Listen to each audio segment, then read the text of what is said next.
The Art of War by Sun Tzu.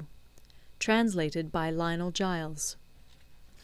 Part 9. The Army on the March.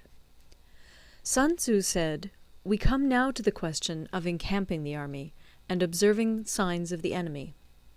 Pass quickly over mountains, and keep in the neighbourhood of valleys. Camp in high places, facing the sun. Do not climb heights in order to fight." So much for mountain warfare. After crossing a river, you should get far away from it.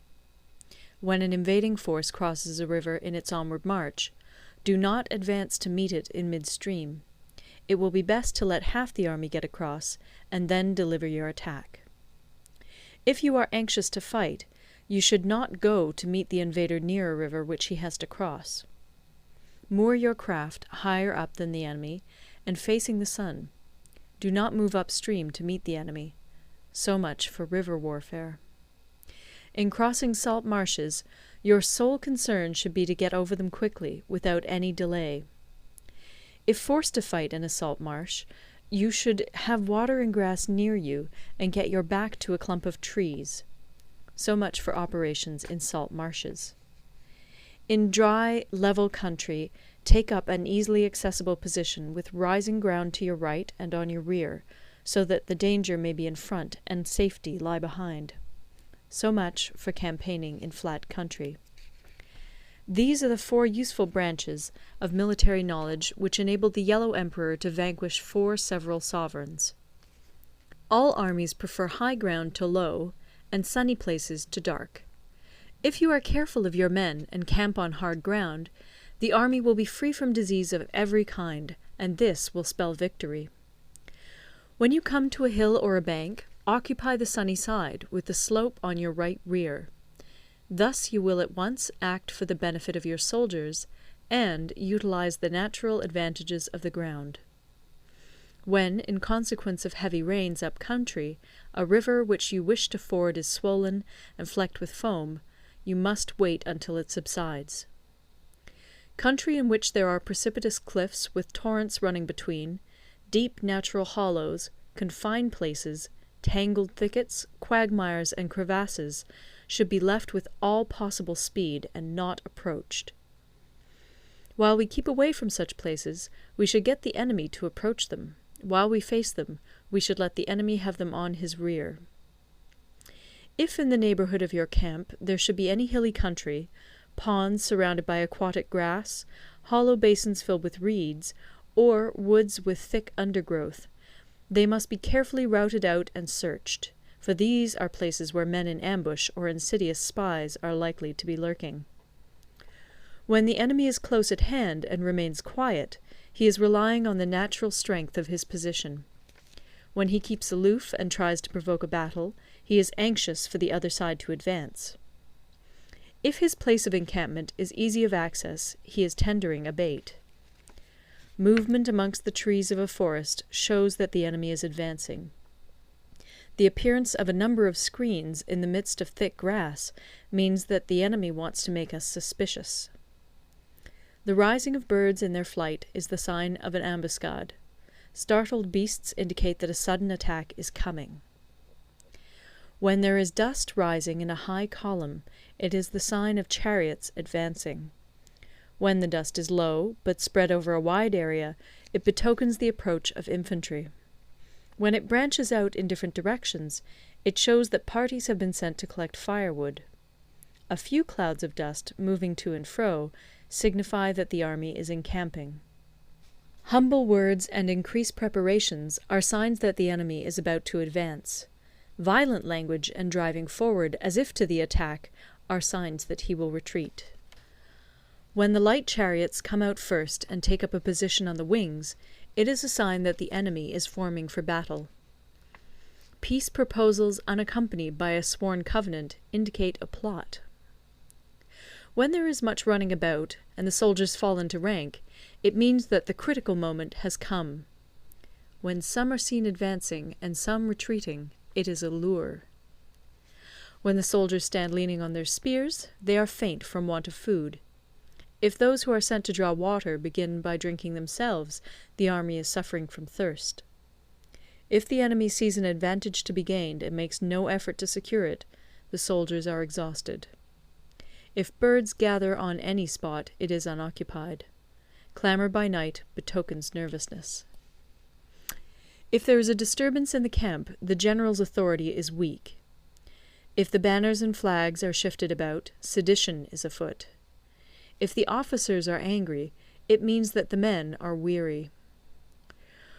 When an army feeds its horses with grain and kills its cattle for food, and when the men do not hang their cooking pots over the campfires, showing that they will not return to their tents, you may know that they are determined to fight to the death. The sight of men whispering together in small knots, or speaking in subdued tones, points to disaffection amongst the rank and file. Too frequent rewards signify that the enemy is at the end of his resources. Too many punishments betray a condition of dire distress.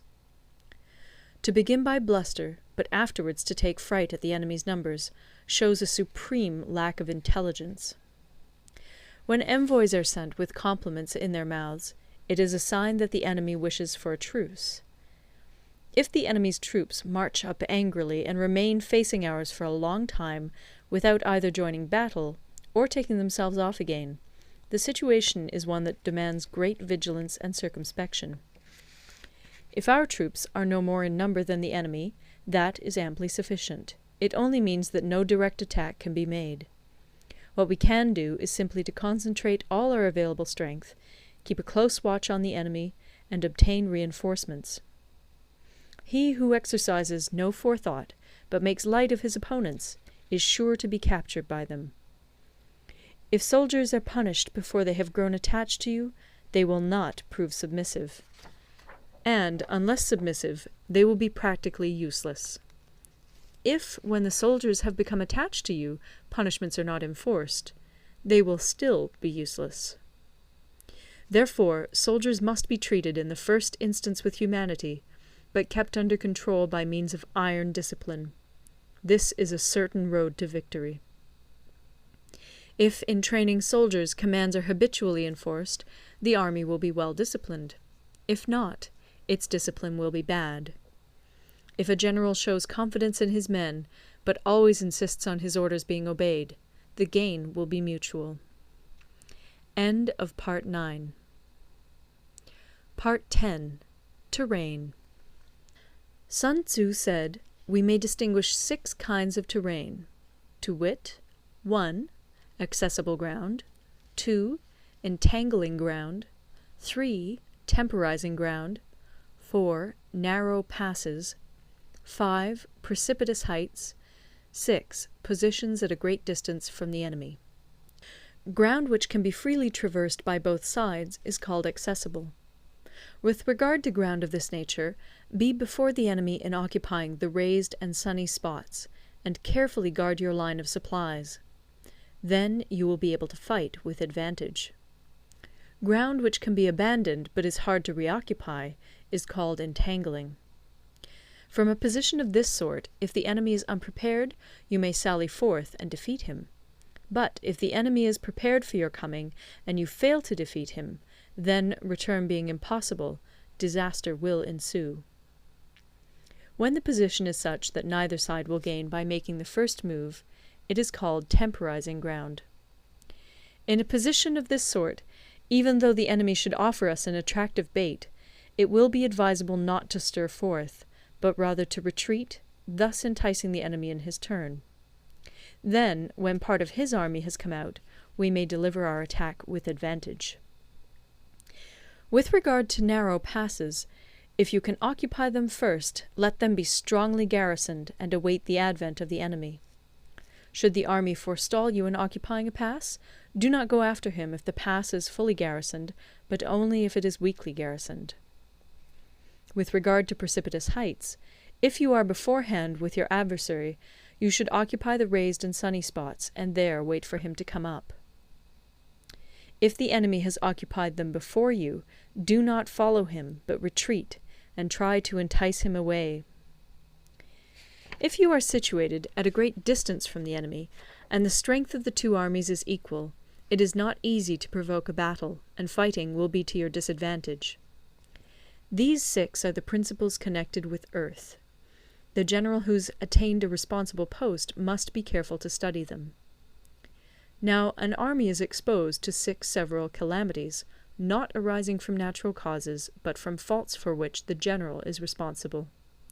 These are 1. Flight, 2. Insubordination, 3. Collapse, 4. Ruin, 5. Disorganization, 6. Rout. Other conditions being equal, if one force is hurled against another 10 times its size, the result will be the flight of the former. When the common soldiers are too strong and their officers too weak, the result is insubordination. When the officers are too strong and the common soldiers too weak, the result is collapse. When the higher officers are angry and insubordinate, and on meeting the enemy give battle on their own account from a feeling of resentment, before the commander-in-chief can tell whether or not he is in a position to fight, the result is ruin. When the general is weak and without authority, when his orders are not clear and distinct, when there are no fixed duties assigned to officers and men, and the ranks are formed in a slovenly, haphazard manner, the result is utter disorganization. When a general, unable to estimate the enemy's strength, allows an inferior force to engage a larger one, or hurls a weak detachment against a powerful one, and neglects to place picked soldiers in the front rank, the result must be rout.